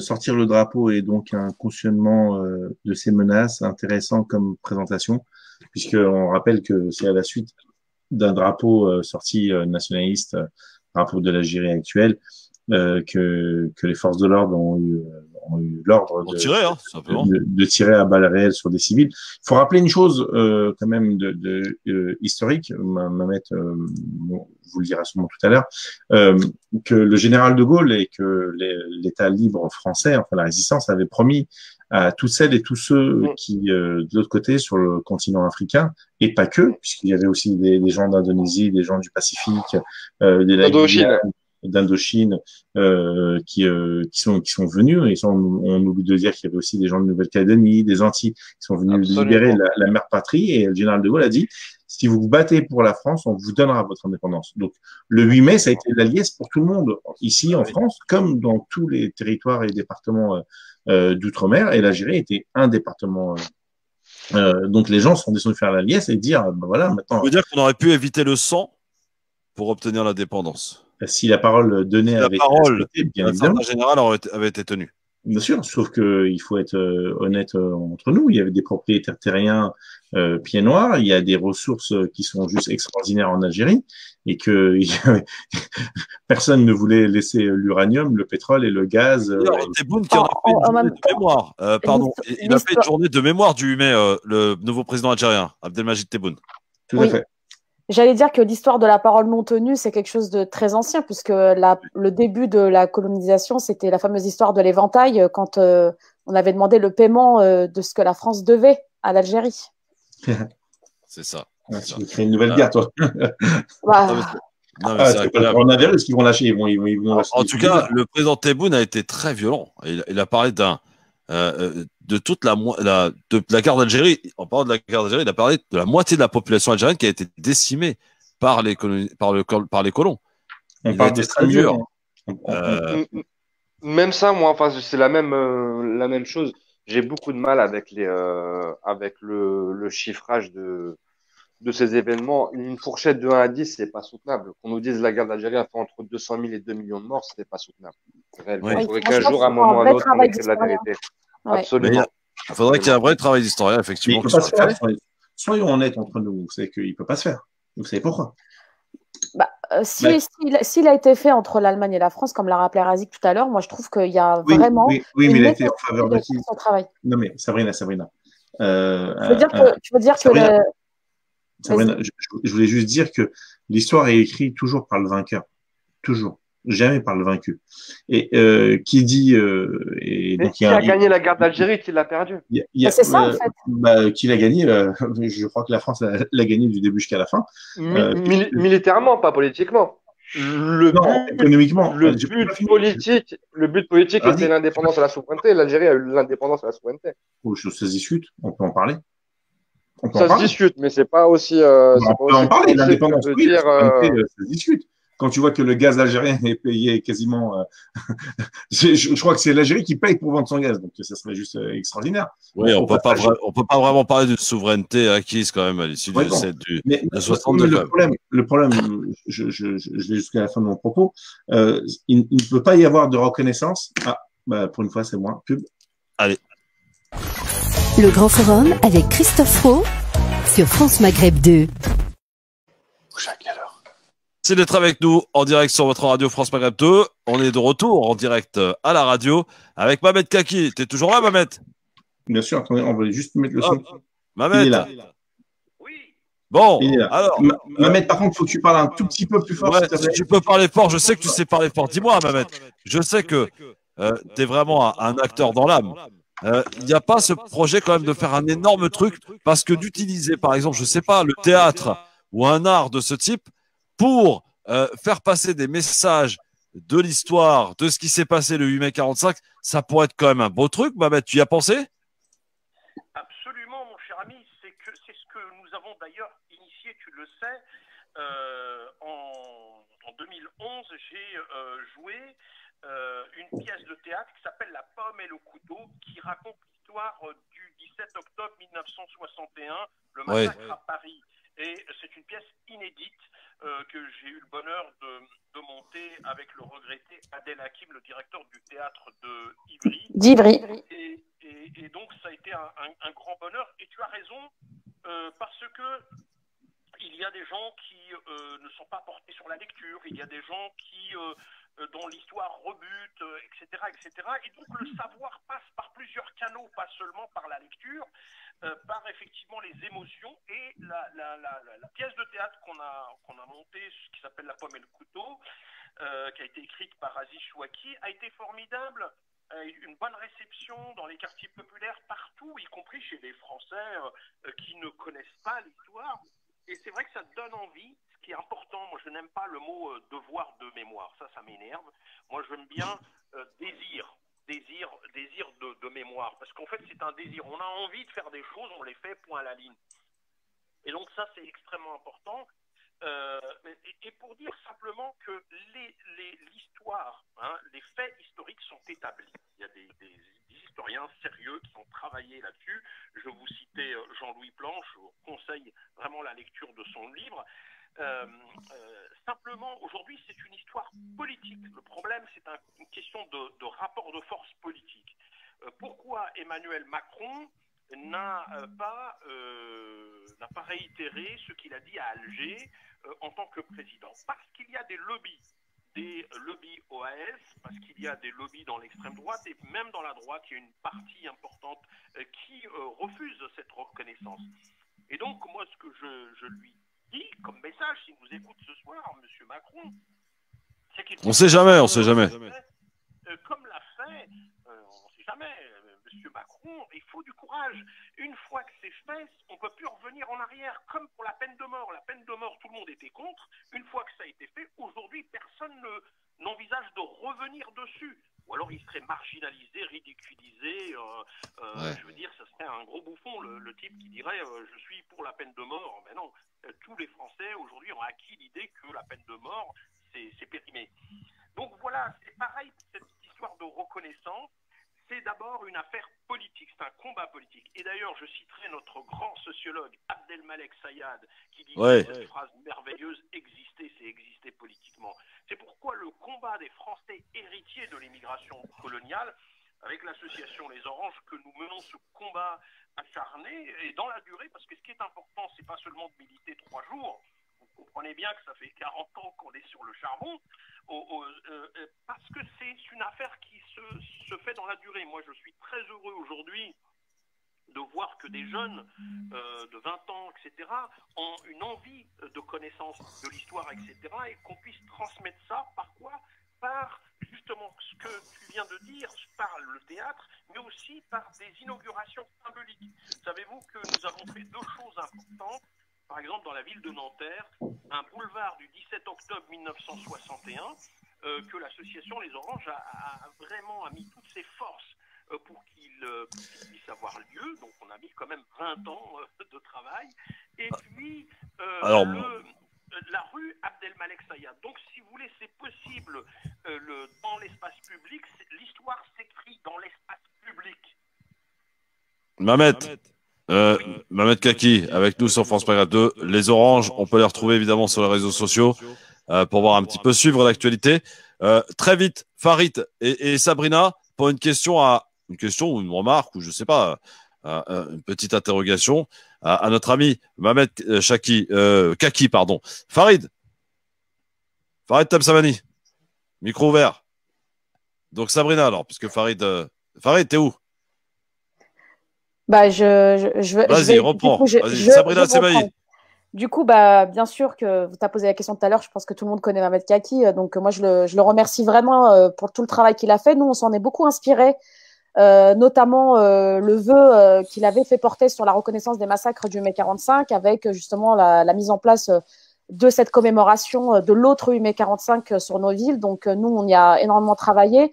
On s'est inspiré du vœu qui avait été porté par les Oranges, et je pense que c'est quelque chose qu'il faut porter dans toutes les municipalités. Il faut vraiment faire en sorte que ça soit connu et reconnu, et que cette commémoration ait lieu à chaque fois dans le maximum de villes possibles. On a fait déposer une plaque également sur la ville d'Ivry qui est systématiquement dégradée. Donc ça montre aussi à quel point cette histoire reste encore extrêmement passionnelle et très difficile à dépasser. Tous les ans, on l'a fait nettoyer, elle est taguée, dégradée, et des affiches sont collées dessus. Donc voilà, ça prouve à quel point c'est encore très difficile. Et puis surtout, l'idée de la pièce de théâtre est bien évidemment, moi, c'est hyper... parce qu'effectivement, il y a des gens qui ne vont pas aller lire, mais c'est très bien en fait d'aller sur le côté théâtral des choses. Moi, nous, en 2016, on avait emmené une délégation de jeunes donc, pour le 8 mai 45, l'autre 8 mai 45 à Sétif. Donc, on avait emmené 25 jeunes pour assister aux commémorations en Algérie. C'était vraiment passionnant. La commémoration entre la voir et la vivre, c'est quelque chose, c'est vraiment extraordinaire comme expérience. Et franchement, je pense que c'est une expérience qui mérite d'être vécue. Et si on veut justement transmettre cette histoire, ben, je pense qu'il faut déjà passer évidemment par la jeunesse parce que c'est à eux qu'il faut transmettre aussi ce savoir et le fait qu'ils puissent aussi connaître cette histoire à double titre, hein, parce que tu l'as rappelé, c'est une histoire française, mais c'est également une histoire de l'Algérie. Donc, à double titre, c'est important de la connaître. Donc, cette idée aussi d'aller vivre la commémo de l'autre côté, eh ben, c'est aussi quelque chose qu'il faut faire à mon avis. Eh ben, on y va l'année prochaine, les enfants. D'accord, Philippe? On prend les billets d'ores et déjà. Le 8 mai 2021, on sera en Algérie. OK? Tu dis pas ça pour me faire plaisir. Non, pas du tout. Mais non, on ira, les enfants. On va faire les visas, tout ça. Alors, on va partir avec Mamet. Mamet, on y va l'année prochaine. Attends, je remets le son. Mamet. Il faut de l'espoir. Moi, je suis très content de ce que vient de dire notre amie Sabrina. Elle a rappelé que finalement, il y a une transmission. Et que cette transmission se fait par le combat. Rien ne se donne, tout s'arrache. Vous savez, le vœu qu'on a proposé au Conseil de Paris, qui a été voté à l'unanimité de la droite et la gauche en 2015, c'est le produit d'une stratégie, d'un travail de conviction extrêmement important. Et la deuxième chose importante qu'il faut dire, pour notre jeunesse, ce qui compte, ce n'est pas de transmettre une histoire mortifère, dramatique, c'est qu'il faut inverser le paradigme. Et le paradigme, c'est quoi? C'est de dire que ces morts ne sont pas morts pour rien, mais ils sont morts pour la justice, l'égalité, la fraternité. C'est parce qu'ils se sont élevés et nous devons être fiers de nos parents qui ont reconstruit la France, qui ont combattu le nazisme et qui ont fait des belles choses. Hein. Savez-vous que le métro de Paris a été creusé par les Algériens? Peu de gens le savent, ça. Et donc, c'est important d'avoir la fierté et le respect des anciens. Et donc, je remercie Sabrina d'avoir dit qu'il y a toujours eu au-dessus de nous, avant nous, des générations qui ont fait du travail, hein, comme le mouvement des travailleurs arabes en 1973. Il ne faut pas l'oublier, ils ont fait des choses très très importantes pour la Palestine, pour plein de choses, les droits démocratiques. Et donc, ça démarre en 1926 avec l'étoile nord-africaine à Paris, hein, dans le cadre de l'internationale socialiste à l'époque où Messali Hadj faisait partie. Et donc, c'est un combat qui ne date pas d'hier ou d'avant-hier, parce que souvent les gens pensent qu'ils vont inventer le fil à couper le beurre. Non, il y a une vraie tradition de lutte et de combat dont nous devons être fiers et dont nos enfants... Alors, Mohamed, c'est passionnant, mais l'heure tourne, mon garçon. Farid Tabsamadi. Oui. Vas-y, rapidement. Mohamed, je compte sur toi pour être rapide, parce que là, on doit... Malheureusement, on pourrait rester des heures avec toi, Mohamed. Exactement. Non, moi je veux juste rappeler un élément, mais que Razik a dit tout à l'heure sur Facebook, c'est qu'en fait, historiquement, ce massacre, en fait, il a eu lieu après effectivement la capitulation de l'Allemagne. Beaucoup d'Algériens faisaient partie des troupes qui ont vaincu, qui ont fait capituler l'Allemagne. Et effectivement, c'est à l'issue de ce retour-là qu'ils ont décidé, notamment, de prendre les choses en main pour que eux aussi puissent recouvrir la liberté en France. Donc voilà, je voulais juste rappeler cet élément très fondamental. Et l'autre chose je ne sais plus qui disait tout à l'heure qu'en fait, qu'il fallait un effort, notamment sur le chiffre, etc. Je pense qu'il y a de très bons historiens qui font largement le travail.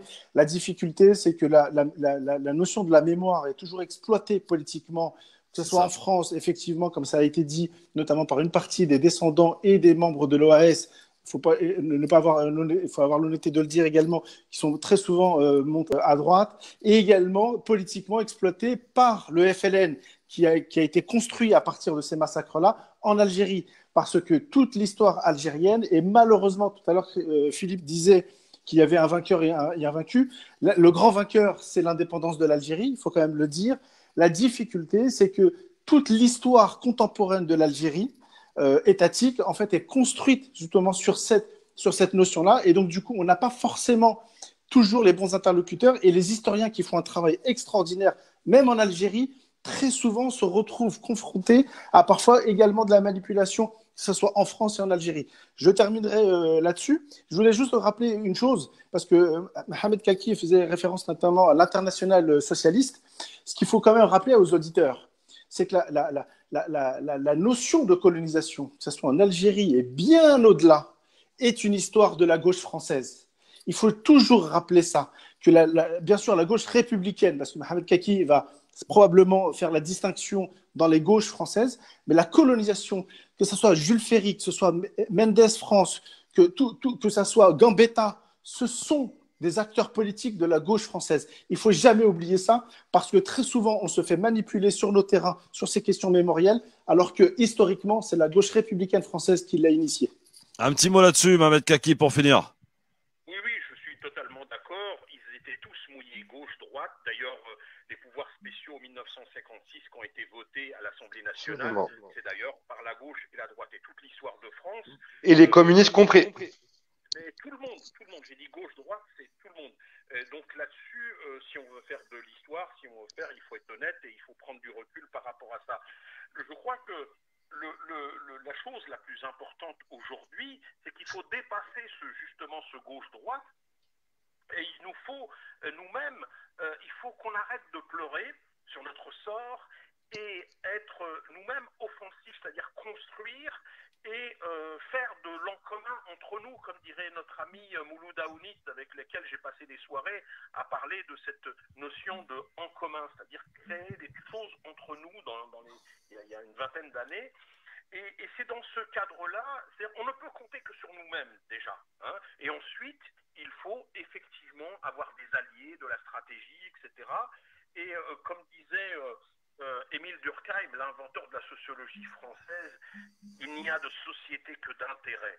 C'est des intérêts, effectivement, certains n'ont pas intérêt à ce que l'histoire soit transmise, etc. Et nous, il faut qu'on trouve un dénominateur commun de notre intérêt commun, quelles que soient nos visions politiques, idéologiques, philosophiques, peu importe.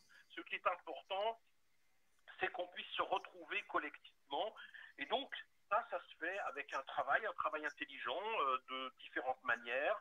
Alors avec la culture, avec le savoir libère bien sûr, et donc réinterroger un peu tout ça. C'est l'esprit critique, c'est un peu l'idée qu'il faut toujours déconstruire et en même temps construire. Alors moi par exemple, notre truc c'est les inaugurations symboliques parce qu'on pense que l'espace public c'est un espace important pour l'investir politiquement. Et il y a du boulot, il y a beaucoup de travail à faire, il y a un véritable travail de conscientisation, mais je crois que il y a aussi des amis français, des alliés, il faut le dire. Par exemple, Fernand Yveton a été guillotiné par François Mitterrand parce qu'il a été du côté des Algériens. Et de l'autre côté, il faut dire aussi que effectivement, ce qui vient d'être dit est très intelligent parce que il y a une instrumentalisation de l'histoire du côté algérien aussi. Par exemple, le fait de dire que avant le FLN, il n'existait rien. Ben non, je suis désolé, il y a eu l'étoile nord-africaine, il y a eu le PPA, il y a eu plusieurs partis importants avant le 1er novembre 1954. Et donc l'histoire ne commence pas le 1er novembre 1954, l'histoire commence largement avant, depuis la colonisation et avant la colonisation. C'est passionnant en tout cas. Merci beaucoup, Mohamed Kaki, d'être venu nous voir et nous rendre visite pour ce... Un dernier mot. Oui. Ce soir, à 19h, nous invitons l'ensemble des citoyens de ce pays à se mettre devant leurs fenêtres et à observer une minute de silence en hommage à l'autre 8 mai, aux victimes de l'autre 8 mai 1945, puisque personne n'en parle, sauf dans votre radio et dans quelques radios alternatives, quelques médias alternatifs.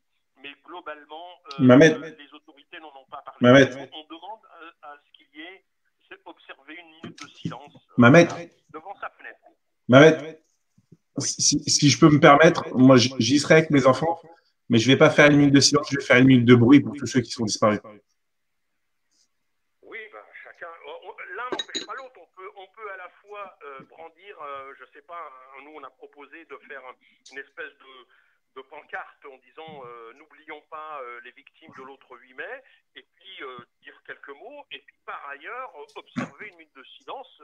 L'un n'empêche pas l'autre, la minute de silence. Voilà. Merci en tout cas, Mohamed. À très bientôt. L'association Les Oranges, évidemment. À très bientôt. Merci beaucoup. Sarah Tolek, Mohamed. Merci. C'est passionnant. Il est passionnant, ce Mohamed Kaki. Vraiment, c'est un véritable. Ouais. Non, mais c'est un acteur en plus. Franchement, c'est un très bon acteur. Il faudrait qu'il aille sur scène. Il faudrait qu'il mette toute cette histoire sur. Franchement, ça serait magnifique. En tout cas, il faut saluer le courage et la continuité du travail que Ahmed Kaki fait depuis maintenant tant d'années sur cette question-là. C'est aussi grâce à lui qu'une partie de cette histoire-là est transmise en France. Et en tout cas, voilà, il faut le reconnaître, il faut le saluer. C'est toujours très délicat, cette question mémorielle. Mais en tout cas, bravo à lui et chapeau. Maître Maghrebi est-elle là? Philippe, elle est où? Elle vient juste de partir, mais elle va revenir. Elle est dans le coin. Oui. D'accord, ça me rassure, parce que j'avais cru qu'elle avait oublié. On n'était pas censé avoir une auditrice au téléphone? Bah si, justement. C'est pour ça qu'il faut qu'elle rapplique rapidement, Maître Maghrebi. Parce qu'il est 18h15, les amis. On a perdu beaucoup de temps. Voilà. Maître Maghrebi, bonsoir. Bonsoir Christophe, bonsoir tout le monde. Salut, bonsoir Besma, bonsoir, j'espère que ça va bien.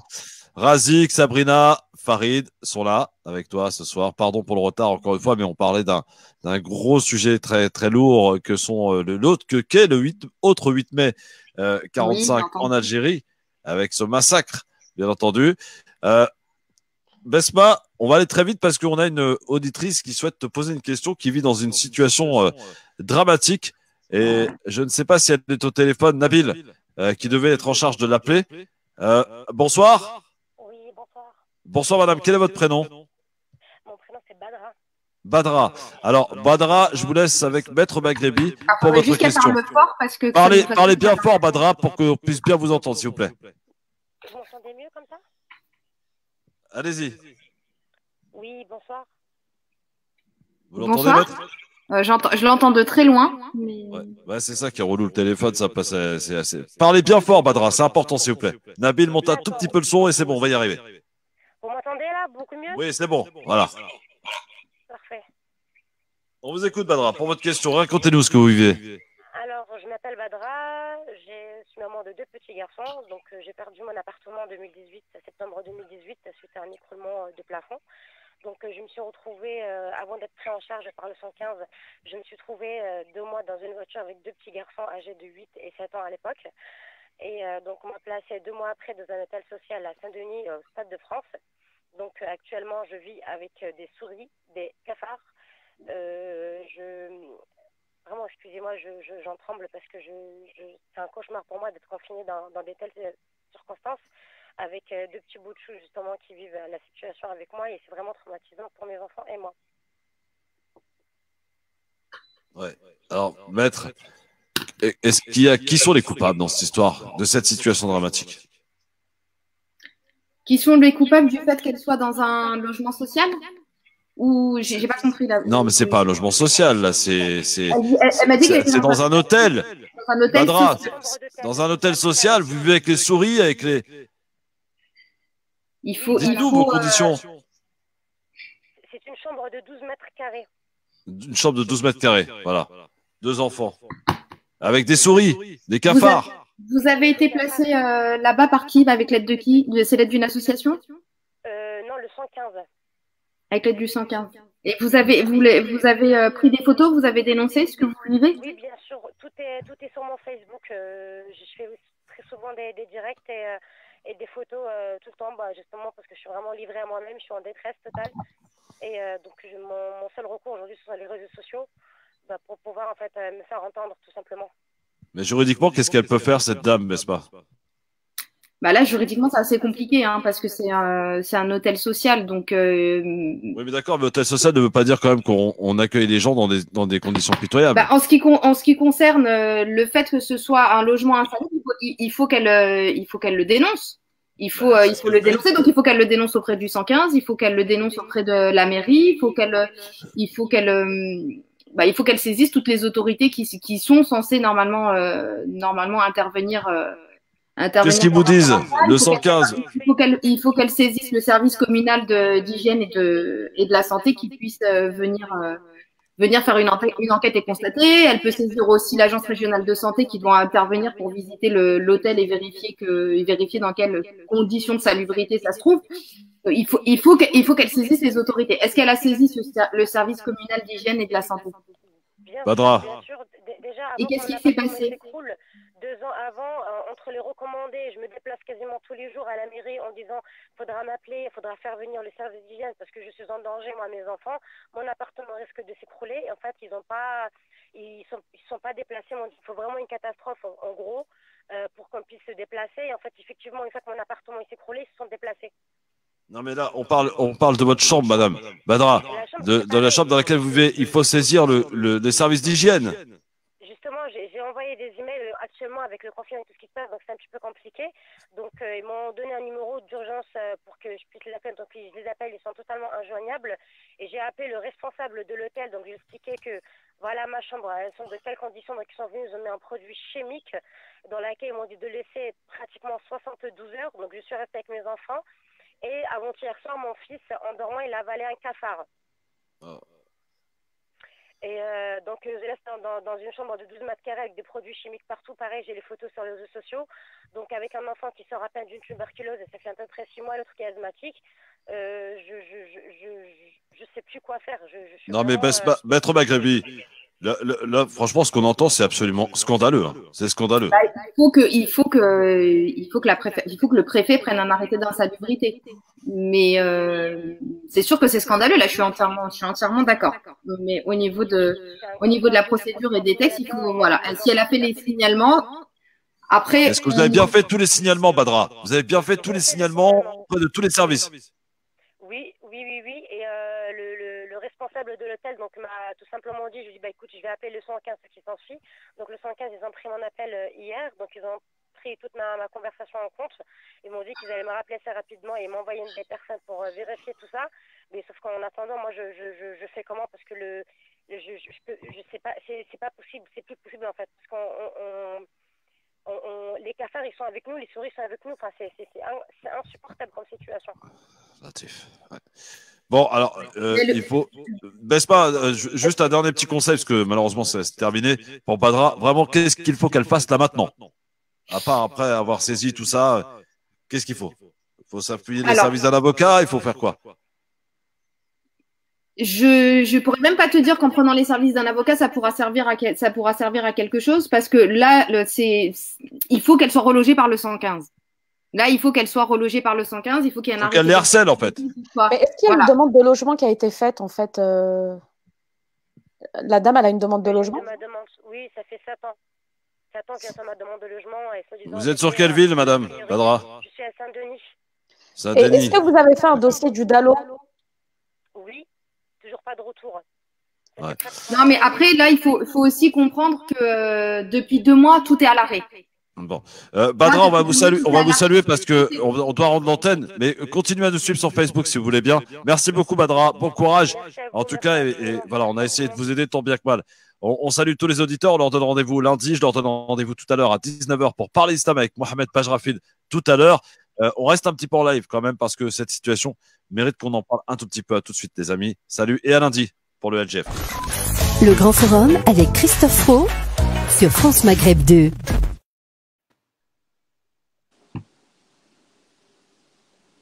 Maghrebi, oui. Ce qui me consterne, c'est que j'ai l'impression, en t'écoutant, en vous écoutant, parce que bon, quand même, un peu de respect, quand même, maître, avocat. Ouais. En vous écoutant, on a l'impression que vous pouvez rien faire. Bah, c'est un hôtel social. Enfin, le problème, c'est que là, on est dans un hôtel social. C'est pas normal. La situation est pas normale. Que là, il faut que les signalements soient faits et que si elle a fait les signalements et si ils interviennent pas, et le problème c'est qu'on est dans une situation et dans un contexte qui fait que c'est compliqué de pouvoir intervenir maintenant parce que tout est à l'arrêt. À partir de lundi, peut-être qu'ils pourront agir, mais après voilà, sans vouloir choquer personne, le problème c'est que si l'insalubrité se définit par la présence de souris et de cafards, c'est peut-être grave ce que je vais dire, mais en même temps, je me dois l'honnêteté juridique. Bah, les souris et les cafards, ça suffit pas. Ah ouais. On considère que c'est insalubre, des souris et des cafards, ça suffit pas. Ah ouais, c'est chaud quand même. Oui. Christophe, je peux dire un truc? Bien sûr, Farid, parce que moi, j'ai plus rien à dire, moi. Ça y est. Ah, mais bien sûr, c'est choquant, en vérité. Je crois que c'est Sabrina qui lui a posé la question dans quelle commune elle se situait. Elle a répondu, malheureusement, qu'elle était dans la commune de Saint-Denis. Ce qu'il faut savoir, c'est qu'effectivement, il y a des territoires en France, on va dire la Seine-Saint-Denis dans son ensemble, mais également Paris, qui sont sous tension. Quand je dis sous tension, c'est-à-dire qu'en temps normal, avant même la crise sanitaire, en temps normal, c'était très compliqué de reloger les gens dans cette situation-là. Il faut juste rappeler autre chose, c'est que la personne là qui a appelé, là, en fait, elle a subi un sinistre, c'est-à-dire que elle était dans un appartement, son appartement, et c'est à partir du fait qu'elle ait subi un sinistre qu'elle se retrouve dans cette situation. Il y a deux choses qu'il faut distinguer. Il y a premièrement la tension, c'est-à-dire qu'il y a quasiment très peu de logements de disponibles dans ces zones, c'est-à-dire la Seine-Saint-Denis et Paris. Pourquoi? Parce qu'il y a trop de demandes. Ensuite, il y a le fait que le logement dans lequel on l'a placé aujourd'hui, donc la chambre d'hôtel, est insalubre. Il ne faut pas avoir peur de le dire, notamment dans ces territoires-là qu'on connaît tous, des profiteurs de la misère sociale. Les marchands de sommeil.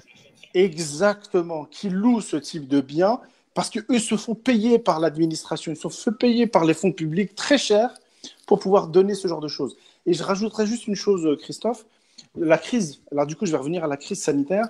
La crise sanitaire, en fait, a mis dehors un certain nombre de gens, notamment ce qu'on appelle les sans domicile fixe, mais également les femmes qui sont à la rue. Et j'ai une pensée notamment pour celles et ceux qui accouchent traditionnellement dans les hôpitaux et qui restaient dans les hôpitaux parce qu'elles n'avaient pas d'autre endroit à aller.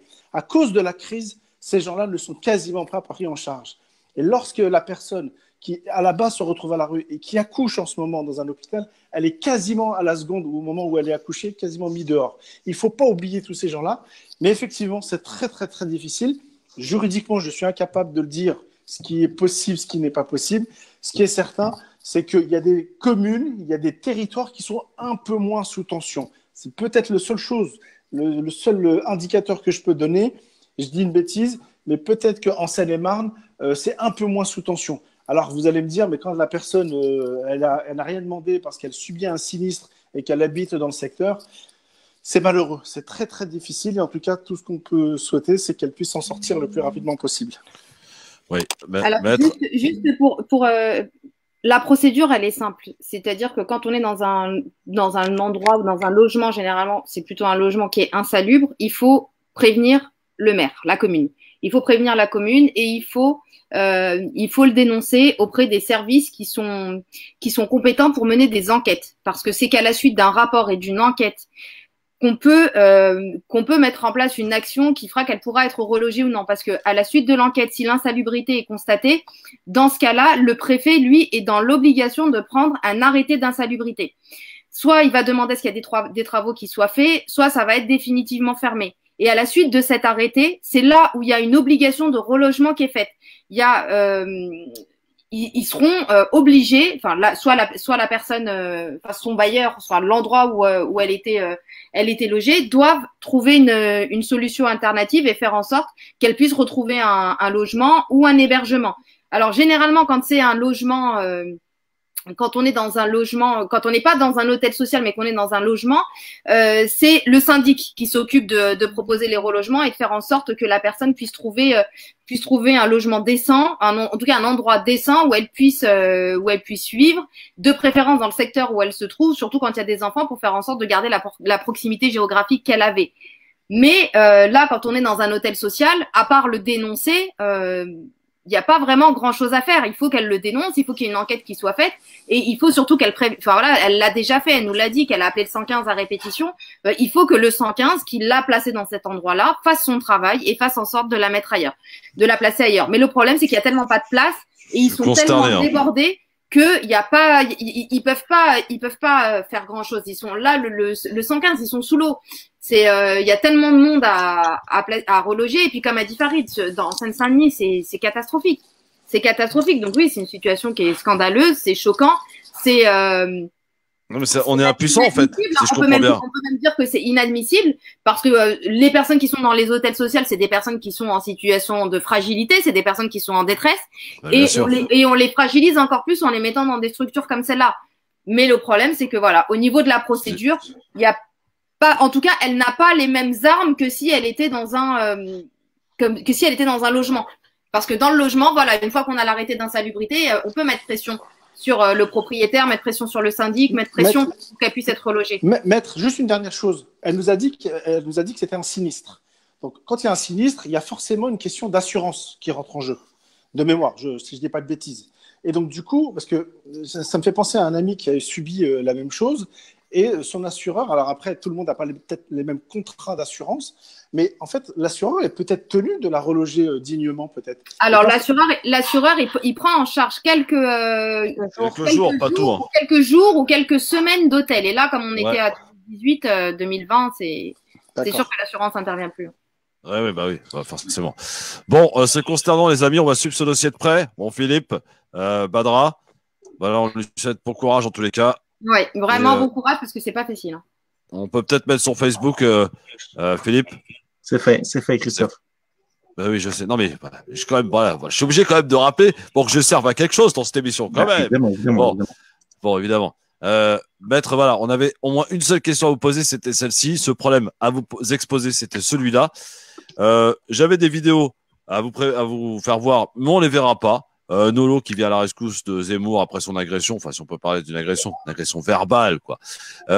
Déconfinement, je voulais vous montrer quand même Véran, le ministre de la Santé qui répond à Ciotti sur les masques brûlés. Oui, il paraît que la France a brûlé un stock de masques. Alors Véran s'en est expliqué en disant ne vous inquiétez pas, c'était des masques qui étaient morts, qui étaient périmés, qui étaient usagés. Donc tout va bien. Sauf que on apprend que dans le journal Le Monde, c'est Matignon qui a fait arrêter ce brûlage de masques massif en France. C'était au mois de mars, messieurs, dames. Et puis, je voulais aussi vous montrer quoi? Mathias Wargon, qui est le chef des urgences de l'hôpital de La Fontaine à Saint-Denis, un hôpital absolument scandaleux, faut le dire, hein. Tout comme Robert Ballanger.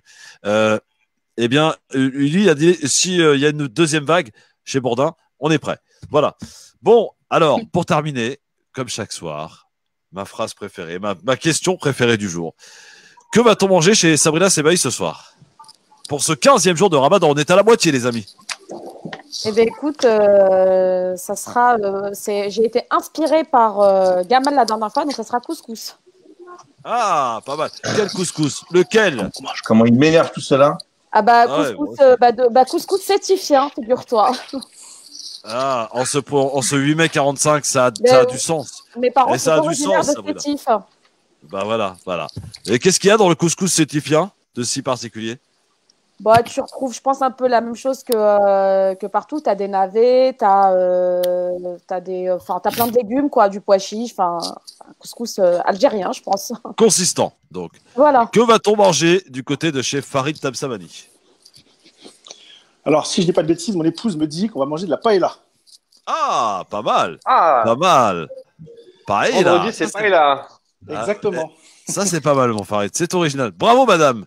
Parce qu'il faut avoir du génie, de la créativité en cette période de Ramadan. C'est ça aussi qui est difficile. On ne sait plus quoi faire. J'ai une femme très créative de ce point de vue. Bon, c'est formidable. Razik Metiche, que va-t-on manger ce soir chez toi?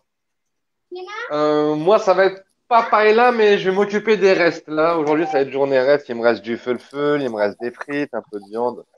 Donc, comme on ne veut surtout pas gâcher, donc aujourd'hui, ça va être. Bon, c'est très bien, non, mais c'est important de ne pas gâcher. Oui. Je ne sais pas si j'ai bien fait de terminer par Maître Maghrebi, je suis souvent déçu. Que va-t-on manger ce soir chez Maître Maghrebi? Je me suis dit, il va m'oublier, c'est bien, il ne va pas me poser la question. Jamais. Ah non, mais moi, ça va donner envie à personne, tu sais très bien. Alors moi, il n'y a pas de reste chez moi parce que généralement, j'ai mon velouté courgette habituel que je mange tous les soirs et ça va être petit pois et peut-être poulet, mais c'est pas sûr. Mais en tout cas, velouté courgette et petit pois. Non, le poulet, il faut s'y mettre. Il faut manger un peu de viande, c'est important, tu sais. Bon. Non, on n'est pas obligé de manger de la viande. Si, bon. Ah, mais moi, en fait, pour moi, le ramadan, c'est assez particulier. Donc oui, on le voit, oui. Moi, tu vois, tous les grands plats, je les fais en dehors du ramadan. Et pendant le ramadan, je fais la diète le soir. Oui, bah écoute, moi j'ai un peu de mal avec cette diète, mais bon. Moi ce soir, bah écoutez, ça va être Bah oui, c'est toi. Shorba, Borek, évidemment, classique. Un petit, alors moi j'aime bien casser mon jeûne avec un bon café, après les dates évidemment, un bon café et une petite pâtisserie que madame fait. Donc ce soir, elle nous a préparé du crumble fraise pour couper le jeûne. Mais ça tombe bien, c'est la saison des fraises, c'est super. Ouais, c'est très bien. Et, et donc, voilà, avec un petit jus d'orange, hop, après, je vais faire ce qu'il faut surtout pas faire, c'est-à-dire fumer une cigarette. Et après, un bon bol de shorba bien chaud, avec des bourrées. J'ai la même routine, Christophe, j'ai exactement la même routine. Voilà. Et puis après, je vais manger un peu de felfel, arolom akrolan, que connaît bien Razik, felfel, etc. Et puis après, bah, je me fais une petite pause et je me remange des pâtes avec du gruyère et du beurre vers minuit. C'est interminable. 250 grammes de pâtes. Bon, bah, je comprends pourquoi avec mon velouté courgette et mes petits pois, t'es choqué. Hein. C'est clair. Et après, j'attends le matin, le sahur, pour prendre mon petit déj, café, le yaourt, le pain, la confiture, le beurre. Enfin, voilà. Sans oublier de beaucoup boire. C'est très important de bien boire tout au long de la nuit. Voilà. Christophe, tu fais tes 3 repas en condensé. Quoi? Tu fais tes 3 repas en condensé. C'est ça, exactement. Mais c'est important. Mais n'empêche que je me sens bien, moi. Je suis en pleine forme. Voilà. Super. Bon. Saraftelcom. Est-ce qu'on a 30 secondes, Christophe? Oui, Razik, on a même 1 minute si tu veux. Je voulais juste saluer les amis avec qui j'ai grandi du quartier Chemin Vert à Bobigny. On se disait ça en off, on a vraiment vécu l'âge d'or, la fin de l'âge d'or des cités, avec une solidarité à toute épreuve, et ça nous manque dans les ça fait des casses désies. Ah oui, pourquoi pas, on est entre nous. Mais par juste les saluer. Par contre, ça vous dérange pas de savoir ce qu'on va manger chez le Boyaki? Et qu'est-ce qu'on mange chez le Boyaki? Mais attends, mais vous êtes un nain, mais vous pouvez rompre le jeûne, là, les enfants. Hein. C'est pas ça l'esprit du Ramadan. L'esprit du Ramadan et la philosophie du Ramadan, c'est le partage, c'est partager et avoir une assiette pour l'étranger de passage. Et moi, je suis rejeté là-dedans, je suis exilé. Non, Philippe, je suis rejeté moi aussi, t'inquiète pas, regarde. Moi, je suis comme Besma parce que je suis au régime et là, faut le faire obligatoirement, c'est super dangereux. Non, mais moi, je suis pas au régime, c'est juste que je mange comme ça tout le temps. Ah non, mais c'est pas ça. J'ai atteint un point de non-retour et blague à part, c'est si je me reprends pas en main, je sais pas si je serai là le 8 mai 2021 avec vous. Non. Il faut faire attention. Donc, tu es obligé de t'en prendre en main. Ouais. Là, tu es obligé de t'en prendre en main. Par contre, lundi, on essaiera de vous passer quand même. Vous savez, il y a une grosse fake news qui a circulé et que Angela Merkel a fait circuler. Poutine en train de jouer Eva Vainova au piano. Ah ouais? Ouais, j'ai retrouvé l'origine. Oh. Si. Ah, très bien. Et il jouait quoi au final?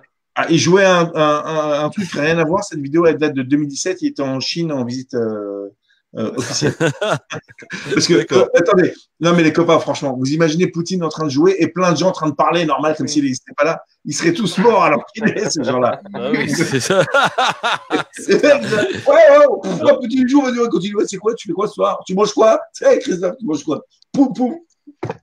Razik, on a perdu un grand homme de la musique. Hein. Ouais. Ah ouais, franchement, c'était un grand homme tout court, je trouve. Un grand homme. Ouais, c'est clair. Comme Pierre Bourdieu le disait, il faisait partie de toutes les familles algériennes quelque part. C'est ça. Maître Maghrebi, merci, bon week-end. Razik Metiche, merci. Farid Tam Samani, merci. Sabrina Sebaï, merci. Philippe Boyaki, merci beaucoup. Alors restez chez vous, encore jusqu'à lundi, parce qu'apparemment c'est la libération. Le 11 mai, tout le monde va se déconfiner, tout le monde va reprendre les transports avec l'attestation si vous prenez les transports en heure de pointe. Le masque, le port obligatoire. Avec les distances de sécurité, attention. Ouais. Attention, on va pas pouvoir se prendre dans les bras encore, hein, ni se faire la bise. Non. Non. Je pense pas que ça sera pour tout de suite. Hein. Ouais, je sais pas. Moi personnellement, je sors pas. Toi, tu sors pas. Bah moi non plus, je sors pas parce que moi j'ai une personne âgée. J'ai une personne âgée à la maison. Voilà. Et tu sais ce qu'on fait, mon Razik? Moi, je te donne rendez-vous à Bobigny le 25 mai. Voilà. Et on se boit un petit café. Allez, c'est parti. Voilà. Ça sera notre première sortie. Bon, en tout cas, soyez raisonnables. Quoi? Il n'y aura pas de café d'ouvert dans ta mai. Il y a toujours des cafés d'ouvert. Il y aura la prière pour l'Aïd ou pas? Ça se passe comment? Non, il n'y aura pas de prière. Il y a toujours des cafés d'ouvert. Comment ça, Razik? Ah, Bah, je- il y a- Non, je plaisante, je taquine. J'irai le 29 mai Après, dans une synagogue. le McDo à emporter, enfin voilà. Ah oui, Bon, oui. hein, McDo il y a emporté. trouver un toujours une café, c'est solution pour prendre un café, voyons. C'est Non, vrai, mais c'est vrai. allô, quoi. Le monde d'après, le McDo a emporté. J'y crois. Super, super, ça donne envie. Je préfère encore aller manger un velouté de courgettes chez Basma Maghrebi. Bah oui. Ah oui. Ah, il est bon, mon velouté de courgettes, vous savez pas. Hein. Vous pouvez pas imaginer à quel point il est bon. Oui, oui, j'imagine, ouais, j'imagine très bien. Je rappellerai toujours, Tous ceux qui l'ont goûté l'ont adopté. je J'ai même des rappellerai commandes, hein. toujours, J'ai en même allant, des commandes. en allant manger au restaurant avec Maître Maghrebi et quelques amis, elle m'a fait goûter, elle m'a dit, tu vois, c'est deux soupes, c'est magnifique, c'est un mélange. Non, c'était immonde. Voilà, c'est tout simplement immonde. Il y a quelqu'un qui pensait que Oui, c'était bon. mais c'était des lentilles, Bon. c'était de la soupe aux lentilles. Non, mais Oui, voilà, c'est ça, c'est ça. Bonne soirée à tous, Sahaf Tolkom, bien entendu. Restez bien fidèles au grand forum. Partagez l'émission, les amis. Partagez. Évidemment. C'est une émission vraiment pas comme les autres. On peut le dire quand même. On est là, on Ouais. parle de tous les sujets. Qui vous parle de l'autre 8 mai 45? Qui vous parle de quelqu'un qui est dans galère dans une chambre d'hôtel, dans une chambre sociale? Personne. Le grand forum. Donc soyez là, les amis, tous les jours. On est là avec toute l'équipe et je les remercie tous un par un. C'est la famille, les amis. C'est les amis, c'est le LGF. Rendez-vous lundi. Bon week-end à tous. Et je vous redonne rendez-vous à la radio en direct à 19h. Oui, attends, bouge pas, t'inquiète pas, je t'ai pas oublié. Avec Mohamed Bajrafil tout à l'heure pour l'émission Par l'Islam. Et demain soir, 22h, la libre antenne, mon Philippe. On va parler de quoi demain? Demain, on va chanter. Ah. Demain, il va y avoir le Jazz Air de Paris, un slammer extraordinaire. Vous allez voir, vous allez découvrir un monde de fou. Il va y avoir Ganou Ganesh qui était déjà venu. Et vous allez voir, là, il a un flow qui fait vibrer, qui fait pleurer. Et il va y avoir Chris Disico, qui est un chanteur crooner latine, italien, cover. Et peut-être la famille de Nordine qui était là pour l'hommage d'Idir. C'est du hard rock metal kabyle. Ah, c'est extraordinaire. Ah Vous ouais. allez vivre des choses bizarres. Ah ouais. Faut être là. Avec les Kabyles pour faire ça. Et ça Bon. sera uniquement sur Christophe Le Grand Forum. Ah, ne cherchez pas autre part. On y sera. Non, mais c'est là que ça se passe, de toute façon. Ne cherchez pas, c'est là que ça se passe. Salut à tous, bon week-end, rendez-vous lundi, 17h. Merci à tous. Maître Maghrebi sera avec nous lundi et vous pourrez lui poser toutes vos questions. Vous pouvez nous les adresser d'ailleurs en message privé sur Facebook, France Maghreb 2 ou Christophe Le Grand Forum. Allez-y et on en reparle lundi sur France Maghreb 2. Ciao, bon week-end.